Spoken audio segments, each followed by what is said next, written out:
Isabel's point of view. Dumating ako sa bahay nila Rafael. Tinutuo talaga ng binata yung sinabi niya. Pinasundo ba naman ako sa office kanina? Wala na akong nagawa kaya sumama na lang ako. May nag-assist sa akin na maid nang makapasok ako sa bahay nila. Hinatid niya ako sa tapat ng kwarto ni Rafael, kaya nagpasalamat na ako tsaka nagpaiwan. I knock first. Rafael, nandito na ako. Sabi ko. Pero wala akong narinig na response mula sa kanya. I continued knocking on the door, pero hindi pa niya talaga binubuksan. Papasok na ako, sabi ko. I slowly opened the door. Good thing that it isn't locked. Pagkapasok ko ay nakita ko siyang nakahiga sa kama. Natatabunan siya ng comforter. Nang makalapit ako sa kanya, nakita kong natutulog pala ang binata. Umupo ako sa tabi niya saka ko siya tinitigan. I stared at his face.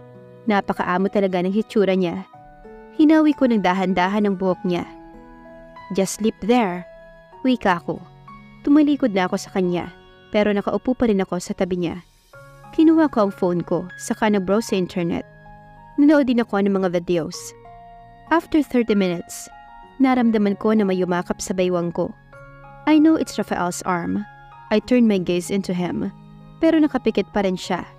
Sumiksik siya sa akin. I trapped his arm. At akmang tatayo na ako, nang higpitan niya palalo ang pagyakap niya sa bewang ko. Just stay here, he said. I sighed. Okay, I said to him. Hindi na siya umimik pa.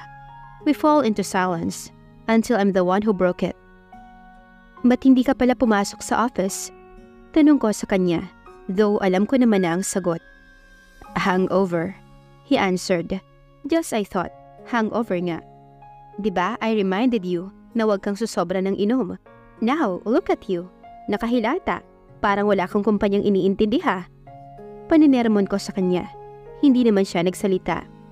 I don't know what's his reaction right now. Dahil tumalikod din agad ako sa kanya kanina. Sorry na babe. I heard him say. Nagtaas ako ng kilay dahil sa sinabi niya. Tinatawag na naman niya ako noon, hindi pa nga kami. Akala niya ata madadaan niya ako sa pagtawag niya sa akin.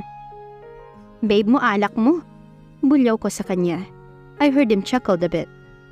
Ilang sandali lang tinanggal na niya ang pagkakayakap sa akin. Bumangon na siya sa pagkakahiga at tumabi sa akin na nakaupo sa kama niya. Nainis kasi ako kay Cyrus. Nagtatanong ako ng maayos tapos hindi naman niya sinasagot. Wika ni Rafael. Napataas ako ng isang kilay. Bakit? Ano ba kasing tinanong mo? Sa amin na lang yun. Sabi niya. Sinamaan ko naman siya ng tingin. He just smiled at me tapos tumayo na siya. Sinundan ko siya ng tingin at mukhang papasok siya sa banyo ng kwarto niya. What are you looking at? Gusto mong sumama sa akin sa loob? Pilyo niyang tanong. Mas lalo ko lang siyang sinamaan ng tingin. Natawan na lang ang binata, saka siya pumasok sa loob. Tinignan ko naman yung kama niyang hinigaan. Inayos ko na lang iyon dahil nagulo sa pagtulog niya. Ilang sandali lang ay lumabas na rin ng banyo ang binata. What time did you go home? I've been calling you earlier. Bago ako pumasok sa company, hindi mo naman sinasagot. Sabi ko sa kanya. Umupo ulit siya sa dulo ng kama. Madaling araw na ata ako nakauwi. And kanina tulog pa ako noon. Sorry, he said. Napabuntong hininga na lang ako. Parang hindi ka CEO, no? Hay, I can't believe it. The CEO of the biggest company here in the country. Naglasing kagabi kasama ang barkada. Madaling araw pang umuwi. And hindi nakapasok sa trabaho kinaumagahan. Sabi ko sa kanya. Nagangat siya ng tingin sa akin. I saw him pouting. Sorry na nga eh. He apologized. I just rolled my eyes at him. I checked the time at nakita kong 11 na pala ng tanghali. Kaya bumaling ulit ako sa kanya. By the way, it's already lunchtime. And I know that you're not even eating your breakfast yet. I said to him. Kumain ka na. Dagdag ko pa. Tumango naman siya at tumayo. Lumapit siya sa akin saka ako hinawakan sa kamay. Lumabas na kami ng kwarto niya. Did you see my mom? He asked. Umiling naman ako. Walang tao kanina pagdating ko. Yung isang maid niyo lang naghatid sa akin sa kwarto mo. Sabi ko sa kanya. Si ate, hindi mo rin ba nakita? Tanong niya pa ulit. Umiling naman din ako ulit. Nang makababa kami ay may nakita kaming babae sa dining na nakatalikod. Naunang maglakad si Rafael, saka siya pumesto sa harapan ng babae. Nagulat naman itong napataas ng tingin. Oh, I thought you're still sleeping. Sabi ng babae kay Rafael. Ate. Wika ni Rafael sabay baling niya sa akin. Kaya napatingin din sa akin yung ate niya. Bahagya pa siyang nagulat nang makita ko. I just smiled awkwardly. Hi, I greeted her. Hello, ikaw si Isabel? Yung nililigawan ni Rafael? Nakangiti niyang tanong. I smiled and answered her yes. Isabel Herrera. I introduced myself. Ininahad ko ang kamay ko sa harap niya. Agad naman niya iyong tinanggap. I'm Melanie, Mel for short, Rafael's sister. She introduced herself. Nice to meet you, Isabel. Finally, nakilala na rin kita. I just smiled. Let's eat first. Nagugutom na ako. Sabi naman ni Rafael. We agreed to him. I sat beside Rafael. Saka sa harap namin ay si Ate Mel. Kaming tatlo lang ang nandito kumakain. We're just talking. Nabanggit sa akin ni Ate Mel na sunundan niya raw noon si Rafael nang pumunta siya sa bahay namin. Noong nagkasakit daw ako, she said na gusto niya raw akong makilala noon. Pero sinabi ni Rafael na wag daw muna dahil may sakit nga ako noon. And she also said that she's glad na nakilala na niya ako. Ate Mel is kind, parang si Rafael lang, magkapatid nga, magaan lang kausap. Nasaan nga pala si Mom? Maya-maya'y tanong ni Rafael kay Ate Mel. She said she will be meeting someone. I don't know kung sino. Sagot naman ni Ate Mel. By the way, you know Isabel? I'm sure that Mom will be happy to see you. Kasi yung bunso niya, she stopped talking at sumulyap pa kay Rafael. Ay may ipapakilala ng girl, she said. Napangiti naman ako at hindi ko alam kung anong sasabihin ko. Magsasalita pa sana si Ate Mel, pero pinigilan na siya ni Rafael. Masyado na raw siyang madaldal at makaano pang masabi. Natawa na lang ako sa kanila. I can say that they're really close to each other. I admire them. Nang matapos kaming kumain na nagpaalam na si Ate Mel, nababalik na raw muna siya sa room niya dahil may mga inaayos siya roon at kailangan gawin. Kami naman ni Rafael ay bumalik na sa room niya. Take a bath, medyo amoy alak ka pa eh. Sabi ko sa binata. Bahagya pa akong dumistansya. Naramdaman ko naman ang paglapit niya. Samahan mo ko. Bulong niya sa akin. I turned my gaze at him. I saw him smiling habang nagtataas baba ang kilay. Sinamaan ko naman siya ng tingin. Just kidding. Saad niya na nakangiti. Inirapan ko na lang siya. Nakita ko naman kumuha na siya ng damit na susuotin niya at saka siya pumasok sa banyo. Ako naman ay naupo muna sa kama niya at nag-cellphone. Nakita kong nag-message sa akin si Miss Lani. Nagtanong siya kung bakit nawala raw ako sa office. I didn't bother to reply. Hindi ko alam kung anong ipapalusot ko. I can't tell her that easy na nandito ako sa bahay ni Rafael dahil aasarin lang ako noon. And isa pa, I know that she won't get mad. Ano yan? May ka-text ka? Bigla akong narinig ang boses ni Rafael kaya napaangat ako ng tingin. Nasa harapan ko na siya. Wala, sabi ko. Hindi siya kumibo. He just sat beside me. Bakit mo nga pala ako pinapunta rito? Tanong ko sa kanya. Wala lang, gusto lang kitang makasama. Ayaw mo ba? Sabi naman niya. Parati naman tayong magkasama. Sa company, puro trabaho lang tayo doon. So ngayon, let's spend the day together again. Nang walang inaalalang trabaho. He said and smiled. Napailing-iling na lang ako. Just like what he said, we spend the day together. Nandoon lang kami sa bahay nila. Hindi naman kami lumabas. Nag-usap kami. Nagkwento siya na kung anong nangyari kagabi. And yung tungkol kay Cyrus, hindi niya sinabi sa akin specifically kung anong tinanong niya kay Cyrus. Basta ang sabi niya, medyo nainis daw siya dahil hindi siya sinasagot ng maayos ni Cyrus. Pagkatapos niyang ikwento yon, ay ako naman na nagkwento. Sinabi ko sa kanya yung nangyari sa office kanina. Yung pagpunta ni na Mr. Sandoval kasama si Natasha. Pinutol niya rin kaagad ang pagsasalita ko. Dahil puro raw iyon related sa work. We just spent the remaining hours by watching a movie. Nakadalawang movie pa kami na pinanood bago niya ako hinatid sa bahay dahil malapit nang gumabi. Mabilis na lumipas sa mga araw, linggo at buwan. It's been 2 months and a half since Rafael started courting me. Marami-rami na rin ang mga nangyari. Dito sa company niya at sa buhay ko. Maybe, this is the right time to level up what's going on between us. I know na parang mabilis pero gusto ko na. I want to call him mine, lalo na ngayon. Having deep thoughts? Nagulat ako nung may magsalita sa likod ko. Paglingon ko ay si Rafael na pala. Umiling lang ako sa sinabi niya. I noticed that his hands are behind me. Parang may tinatago. Anong tinatago mo sa likod mo? Tanong ko sa kanya. He didn't answer. Instead, he just smiled at me and he came closer to me. I stared at his face, his eyes, down to his nose and lips. I gulped when I realized how close our faces are. Konti na lang at magdidikit na. But before that happens, siya na ang nag-adjust. Lumayo siya ng kaunti at inayos ang tayo niya sa harap ko. He take a deep breath bago niya hinarap sa akin ang hawak-hawak niya na tinatago niya sa likuran niya. For you. Nakangiti na wika niya. Nagulat naman ako doon. I didn't expect this. He gave me a bouquet of flowers and chocolates. Tumingin pa ako sa kanya and he is just smiling. Thank you. Nakangiting sabi ko.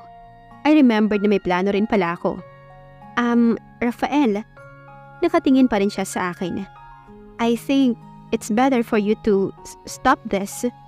Nauutal kong sambit. Kinakabahan ako. I saw how he got confused at what I said. Stop what? He confusedly asked. This, sabi ko. Stop courting me. Sabi ko na buong loob. I saw how his smile vanished. Umiwas din siya ng tingin sa akin. You want me to stop? Akala ko. Hindi ko na pinatapos siyang magsalita dahil nagsalita na rin ako. Yes, you should stop. Hindi siya nagsalita.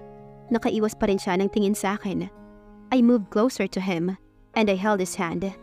Napatingin naman siya roon pero agad ding umiwas. Itigil mo na ang panliligaw sa akin dahil simula ngayon. I stopped talking and stared at him. Nakatitig na rin siya sa akin. He's waiting sa sasabihin ko. Simula ngayon, tayo na. Sinasagot na kita, babe. Sabi ko. Namilog naman ang mga mata ni Rafael sa gulat. He didn't probably expect that. I just smiled at him. Tell me, you're not joking. He said. I'm not. Sabi ko nang nakangiti. Nagulat ako na bigla niya akong niyakap. We hugged each other tight. Thank you, babe. I love you. He said while we are hugging. I love you too, babe. Napakasaya ko ng sandaling iyon. Ramdam ko ang labis na pagmamahal sa akin ni Rafael. Akala ko totoo na yung sinabi mo kanina. Akala ko ayaw mo na sa akin. Sabi niya. Umiling-iling naman ako habang nakangiti. Sino bang aayaw sa'yo? Hindi nga kita mahindian eh. Sabi ko kaya pareho kaming natawa. We stopped laughing. We stared at each other's face. Rafael held my face while staring at me. Marahan itong hinaplos ang pisngi ko. At ilang sandali pa, ay hinalikan niya ako nang buong puso ko namang tinanggap. Napahawak naman ako sa balikat niya. It looks like he doesn't want to break the kiss. Hindi naman ako nagreklamo. Ngayon ko lang na-realize kung gaano siya kagaling sa ganitong bagay. Parehas kaming hinihingal nang maghiwalay ang labi namin. Grabe ka sa akin. Sabi ko at ngumuso. Ngunit kita ang kilig sa mga mata. That's what you get dahil pinakaba mo ko kanina. Stop courting me pa nga. Sabi niya.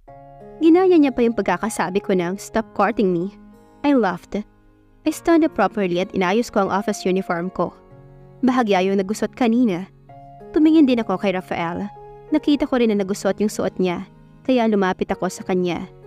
Nang hawakan ko ang collar niya ay napatingin siya sa akin. What? You want more? Just tell me. He said. He even smirked. I rolled my eyes at him. Inayos ko ang suot niyang collar. Pasaway ka? Inayos ko lang. Sabi ko nang matapos ko yun ayusin. Tumawa lang siya ng mahina. Maya-maya ay lumapit siya sa akin. Kaya tinaasan ko siya ng kilay. Pero nagulat na lang ako nang bigla niya akong yakapin. Humiwalay lang kami sa yakap na may kumatok. Kaya napaayos kami. Come in. Sabi ni Rafael. Miss Lani suddenly entered the office. I smiled at her. Ganoon din siya. Sir, nandito po ang mom niyo. She said. Nanlaki naman ang mata ko. Inayos ko naman ang sarili ko. I make sure that I'm presentable. Mom, Rafael said na may pumasok na isang babae. Umalis na rin kaagad si Miss Lani. Kaya kaming tatlo na lang nandito. Hi, ma'am. I greeted Rafael's mom. She just smiled at me and greeted me back. Kaya napangiti na rin ako. What brings you here, Mom? Nothing. Bawal bang bisitahin ka? Sabi naman ng mom niya. Umiling naman si Rafael. He cleared his throat, saka sumulyap sa akin. By the way, Mom, sakto lang na nabisita mo ako rito. Sabi niya. Nagtanong naman kung bakit ang mom niya. May ipapakilala ako sa'yo. Sabi niya habang nakatingin sa akin. Sinanyasan niya rin akong lumapit ng kaunti, kaya lumapit ako. Kinakabahan ako. Is he going to introduce me now? Ang bilis naman ata.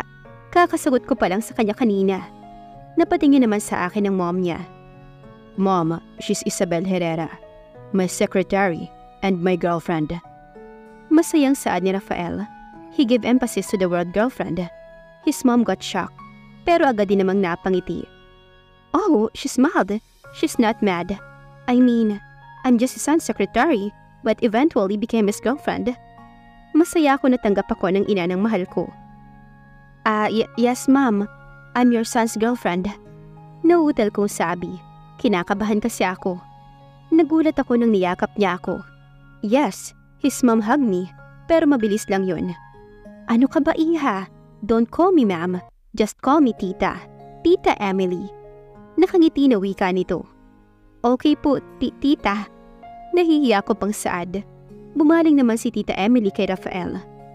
Congrats son, may napakilala ka rin sa akin sa wakas, she said at bahagya pang natawa. Napangiti na lang si Rafael, tsaka niya sinaway ang mom niya. By the way, as much as I want to stay here with the two of you, I can't dahil may pupuntahan pa pala ako. Tita Emily said. Isabel, I'll just see you next time. Sabi ni tita sa akin. Tumango naman ako at ngumiti. Rafael, bring Isabel at the house next time kapag may oras kayo. Sabi rin niya kay Rafael. Rafael just nodded his head. Pagkatapos ay sinamahan niya ang mom niya sa labas. Nakahinga naman ako ng maluwag. Mabuti naman at parang walang kaso sa mommy ni Rafael ang relasyon namin. I thought she's going to be mad dahil sekretary lang ako. At hindi ako nababagay sa boss ko. Hey babe, mukhang kanina pa malalim ang iniisip mo ah. Sabi ni Rafael na nakayakap sa likuran ko. Wala to. Naisip ko lang kasi na hindi ko akalain na tanggap ka agad ako ng mommy mo. I mean, okay na agad sa kanya? Hindi ko in-expect yun. Sabi ko sa kanya. I heard him sighed. You know what, love? Mabait naman si mommy eh. And one more thing, you should be proud. He said. Proud? Yes, because you're the only woman na pinakilala ko sa kanya. And akalain mo yun? Kahit na nung hindi mo pa ako sinasagot, nakilala ka na agad ni ate. Sabi naman niya, tumawa pa. Kaya wag ka na mag-isip pa, dahil wala ka magiging problema sa mom ko at sa family ko. Mahal na mahal kita, Isabel, at gagawin ko ang lahat para maiparamdam ko sa'yo yun. Buong puso na wika ni Rafael. Napakasaya naman ni Isabel dahil napakabait at mapagmahal ng nobyo niya. At dito na po nagtatapos ang kabanata ng ating kwento. Please like, share, subscribe for more updates. Maraming salamat po.